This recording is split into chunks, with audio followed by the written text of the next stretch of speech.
So, look, it's been on the political agenda now for a few days, I think. But the Brexit debate is maybe seeing a bit of a comeback. It is maybe well overdue, I think, at this point.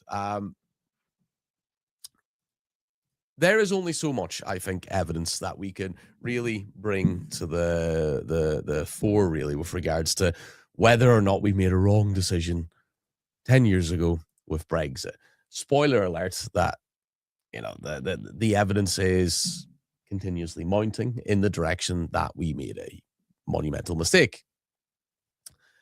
So with that in mind, we are going to have to, I think, reconsider our positionality with Brexit sooner rather than later. And the question is, should it or could it be a very useful tool for the Labour Party? I would say maybe. Maybe. There's a few things that we would need to maybe ask alongside.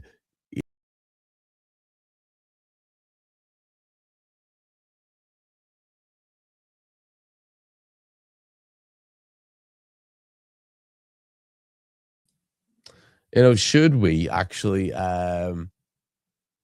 see the Labour Party uh, adopt this as policy is multifaceted. I mean, for a start, a large part of their voter base in 2016 and a large part of their voter base now would still support Brexit, despite the fact that they are the groups in society, that red wall, who are more likely to be disadvantaged, who have been hardest hit by Brexit, and are seemingly the hardest to persuade that it was a wrong idea.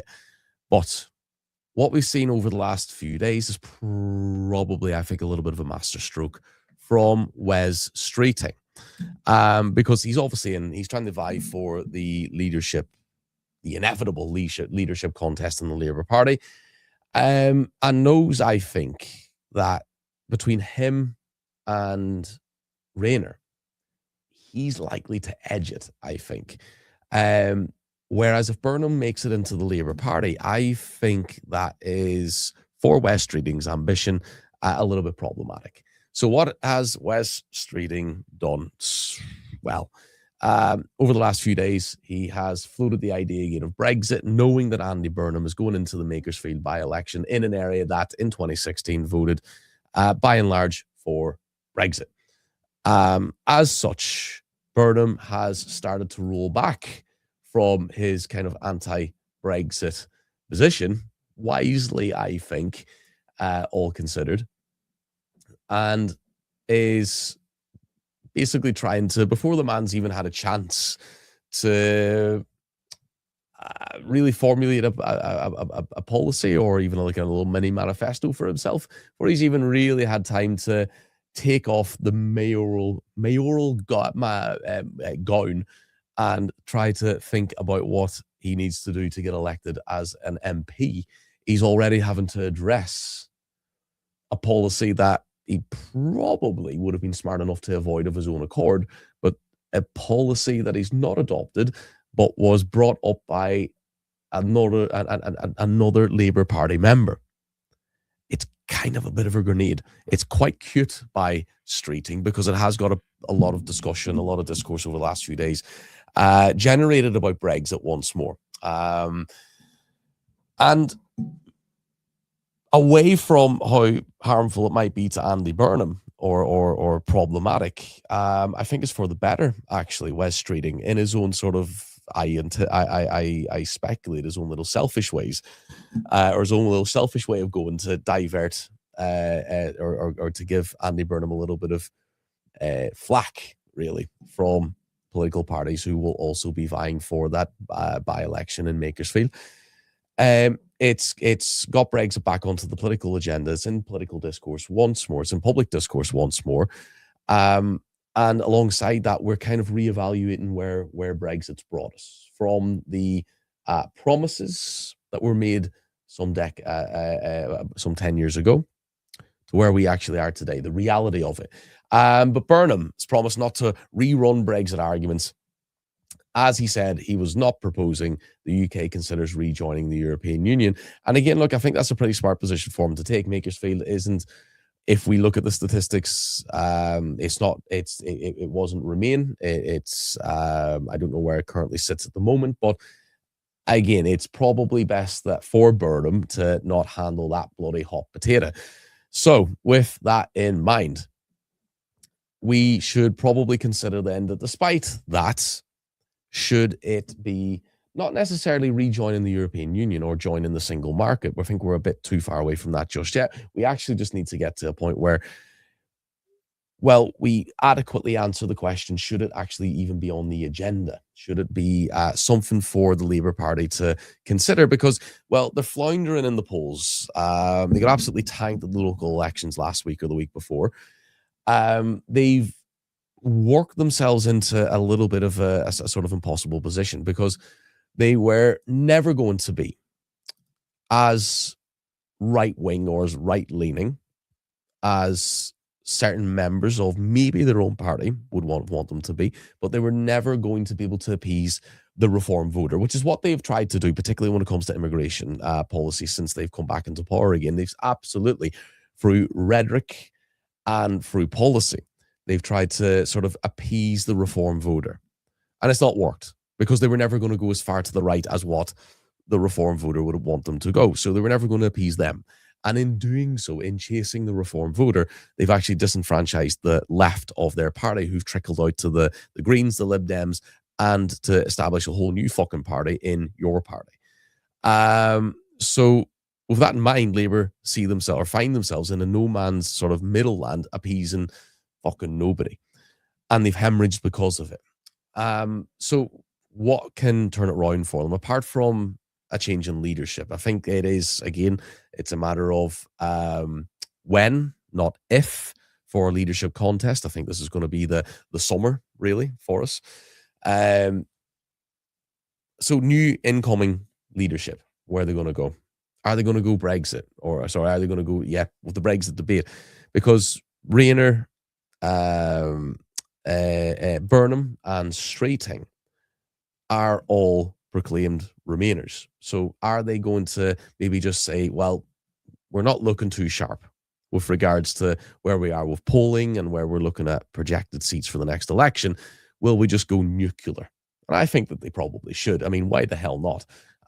If you're going to sort of go out of government by current projection, you might as well give it a bloody good go. So it might well be worth actually reminding ourselves of those Brexit promises that were widely amplified in 2015, 2016 from the Leave campaign. So let's have a little bit of a reminder of them, shall we?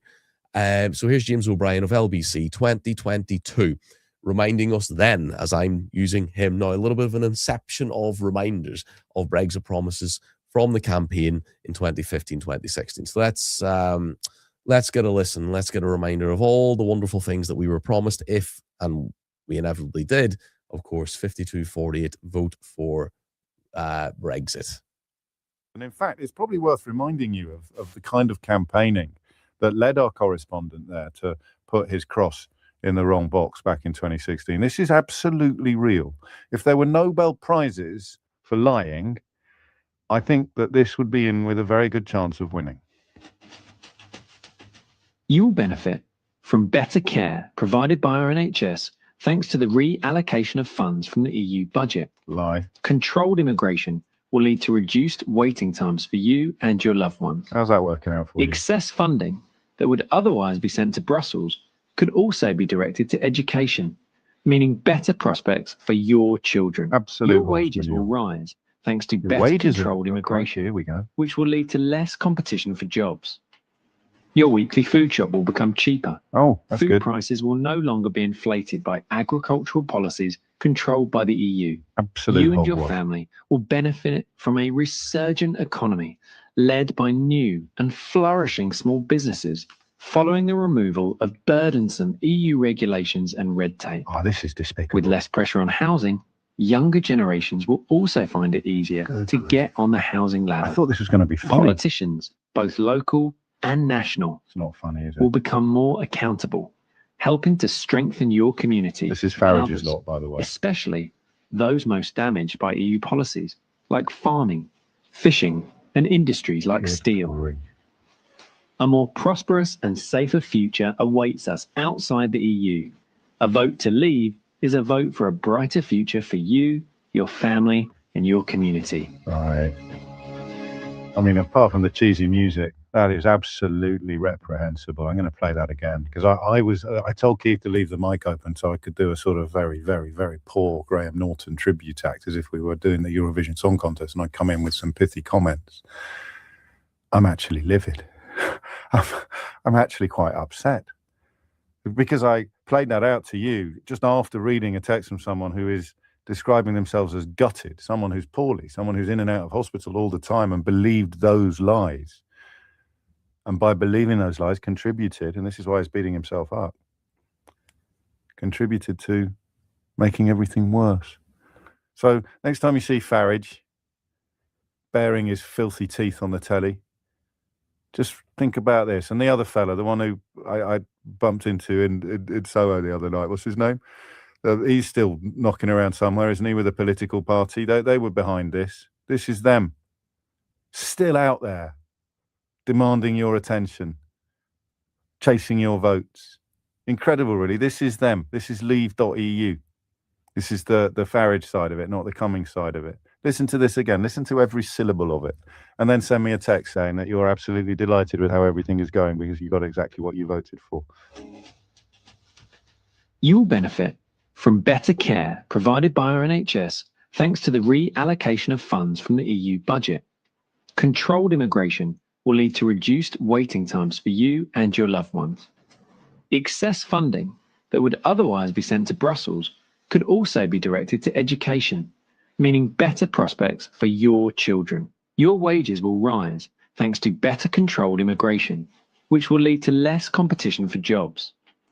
Your weekly food shop will become cheaper. Food prices will no longer be inflated by agricultural policies controlled by the EU. You and your family will benefit from a resurgent economy led by new and flourishing small businesses following the removal of burdensome EU regulations and red tape. With less pressure on housing, younger generations will also find it easier to get on the housing ladder.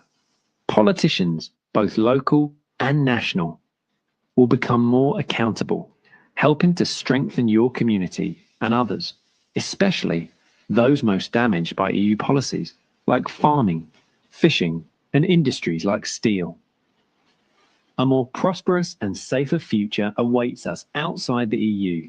A vote to leave is a vote for a brighter future for you, your family, and your community. And there it is. Every single promise has been broken. Every single lie has been exposed, and it has barely started. We're at the end of the beginning. And still, there are corners of the media, the fourth estate, the tribune of the people, the means by which the public can find out what the politicians are really doing. And in the United Kingdom in 2022, the media is part of a conspiracy of silence about the absolute catastrophe of a project they sold to an undeserving public. Oh, you don't believe in democracy? That lies they tell. And I mean, yeah, look, listening to that, which was as James O'Brien points out, it was a real campaign. It was a real advert that went out, all these promises. Need we mention the bloody bus? But look, we were generally speaking, we were promised, greater sovereignty, whatever the fuck that means. Independent trade deals. How well are they going? Control over immigration policy, Jesus Christ. Regulatory flexibility, and greater democratic accountability, domestic accountability as well. None of those meddling EU courts anymore. But what's actually happened is, and again, this is empirical, this is measurable. We've seen reduced economic growth, significant trade barriers with our biggest trading partner, the European Union, labor shortages in many UK industries and sectors, higher administrative costs for businesses, difficulties for travel generally and mobility, and also, of course, the tensions caused in the north of Ireland. So, again, when the evidence stacks against the decision that we made, why isn't this a political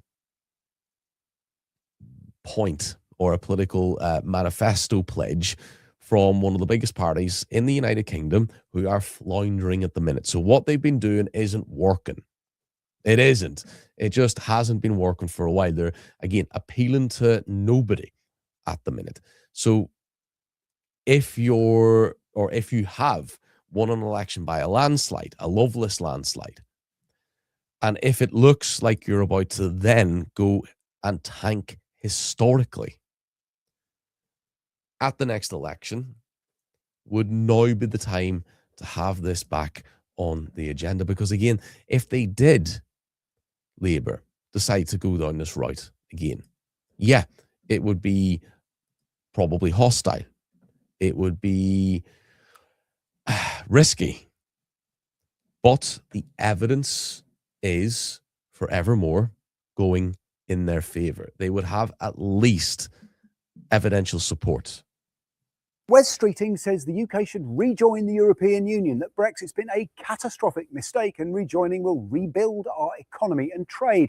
It's a political pitch based on an economic assumption. First question, have things got worse? The answer by most economists' consensus is yes. Since the Brexit vote, there have been various independent assessments, all of them showing a negative impact on GDP. The Office for Budget Responsibility says productivity would decline by 4% by 2035. The Organisation for Economic Cooperation and Development said GDP would decline 5% by 2030, and the US National Bureau of Economic Research by 6 to 8% by last year. So how do things actually look today? Well, relatively good if you only look at the most recent data. GDP for the first quarter of this year makes us the fastest growing economy in the G7. Brexiteers have claimed this as proof that the doom-mongering was, well, just that. Take the timeline back a bit, though, to pre-pandemic, and GDP in the UK has underperformed the Eurozone. Now, disentangling Brexit from the massive economic shocks that followed the pandemic, then the Ukraine war, now Iran, is hard. Would the UK have been immune from all of that had it still been in the EU? No. But were we more exposed because we chose to make a fundamental change to our most important economic relationship just before these generational challenges hit? Yes. Now, the EU was and remains our largest single trading partner, 41% of exports last year, a share that is declining slightly. The US is our largest single country trading partner at 22%. Then comes China with a 3% slice, then scores of smaller relationships that make up the other third. Now, one of the claimed benefits of Brexit was the freedom to do trade deals with these countries. And there have been some, with Australia, with New Zealand, and Japan, each of those, though, worth less than 0.1% of GDP. India, a little more than that. Now, every little helps, but none of those are game-changing. The great prize for leavers was a deal with the United States, but that's not happened. And since Donald Trump's second term, barriers have gone up for trade, not down. And last year, Keir Starmer did do a narrow deal on beef, ethanol, steel, cars and pharmaceuticals. It's not legally binding, so it's subject to the president's whim. The Prime Minister now does want to move closer to the EU. The King's speech includes a bill to increase food and drink trade by removing checks and accepting some EU standards. Now, immigration loomed large in the Brexit debate a decade ago with promises it would decline. This is what actually happened. EU migration, the red line, did go down, but non-EU numbers soared. A huge wave of legal migration now in decline, but the issue is much bigger politically now than it was then. And it's highly unlikely the EU will hand us the same terms when we rejoin that we had when we left, and freedom of movement is likely to be non-negotiable. The success or failure of Brexit was always going to be about what governments chose to do with it, and the same is likely to go for rejoining. Now, one final chart that might explain why Wes Streeting is raising the spectre of Europe now. Polling shows 58%, nearly 60% of people, the orange line, think leaving was a mistake. Though tellingly, Andy Burnham is not supporting a return as he fights a by-election in a Leave voting seat. Whether the country beyond the Labour leadership race are ready for a reopening of the Brexit debate, that's another question. So, yeah, I mean, again, this isn't the first time we've seen data that goes against what Brexit promised. It's just another example. Look, what we've seen, I mean, even just quite rightly picking out that, if GDP, as it often is by those who support Brexit, even if it looks like it's or makes us look like we're in a pretty good position in terms of growth compared to other G7 nations over a particular quarter. If you look at that trend long enough, we suffered as a result of Brexit. So, or sort of economic prosperity that we were promised outside of the European Union hasn't happened. The opposite. But then again, the Project Fear, the Remain campaign that sort of prophesized all of this. I mean, again, it's 48% of the voting public realize that. Trade deals as well, they haven't happened. So, well, some of them have, but they've been crap. They've been nowhere near the economic gap that we've lost. And people keep pointing to the United States in terms of, oh yeah, this trade deal is coming, it's going to happen.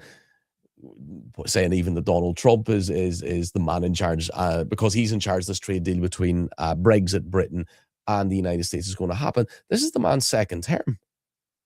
The man came in the year we decided to hit the Brexit button.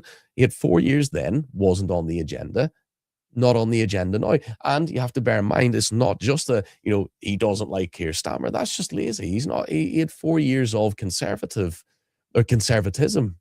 in the United Kingdom. Fuck, the man had Boris Johnson alongside him as a counterpart. Didn't happen then either. So again, these Brexit deals that we were promised, not happening. And when they do, they are just little squeaky wet farts. That's all they are compared to what we've lost. Immigration also has been impacted by the exact opposite with non-EU immigration. That is in decline, and you don't hear that too much actually from the right-wing media in the United Kingdom. The immigration numbers have come down, and you can tell that they're coming down, and you can tell that the figures are truthful because you haven't really heard Reform take on heavy the immigration sort of discussion and rhetoric more recently. It's been, well, more defenses of £5 million bungs and what have you. But even Reform haven't been really harping on about immigration too much in recent weeks because the figures aren't there to support that narrative right now. So Brexit's failed. It was always kind of doomed to fail. We were always told by the Leave campaign that it was Project Fear, all the evidence and basically the weight of academics and business owners and anybody else who had a bit of sense to say that this was a quite moronic idea in 2015, 2016. It's kind of coming to fruition now, but it was rubbish then as Project Fear. The other argument is, from Brexiteers is that, it would be a sort of betrayal of Brexit. And I mean, you have to ask the question, a betrayal of what? You have to be able to point to a positive for it to be a betrayal of something. Otherwise, you just like living in disadvantage. And that's not apparently what we voted for. We've voted for prosperity. And look, the evidence isn't there. And it brings me back to my main point.